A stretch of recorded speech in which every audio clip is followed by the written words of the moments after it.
في عصر بعيد وزمن متلاش، جلس الكاتب الأعظم من الكهنة في معبد محطم بجانب نهر النيل، يفرقع يديه المهمومتين يكتب حروفا مقدسة على برديات هشة.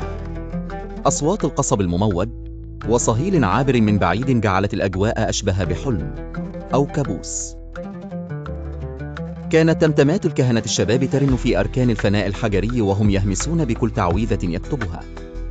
الهدف: صناعة دليل للمتوفي ليتمكن من عبور الرحلة الشاقة بعد الموت والولوج إلى عالم الآخرة بأمان. كلا تعويذة نحتت بعناية، كل رسمة تحكي قصة برعبها وسحرها، يجلبان جميعا رؤية لمن يغامر في المجهول.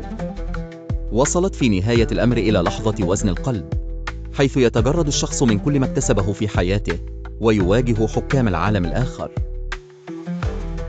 كان القلب يتوازن مع ريشة ماعر، ريشة العدالة والحق. إذا رجحت كفة القلب، كان ملقنا للوحوش والمهلكات في هاوية عدمية.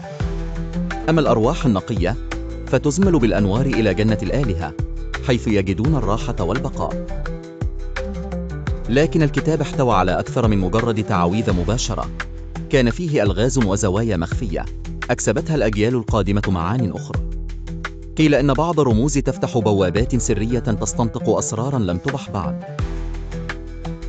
كلما تقدم العلم وعدت البرديات القديمة الآخرين بالأسرار، حجر الفلاسفة وبذور الخلود وأسرار الكون، كلها لا زالت تتردد في قلوب البشرية الحديثة في محاولتهم التي لا تنتهي لفهم ما وراء الحياة والموت.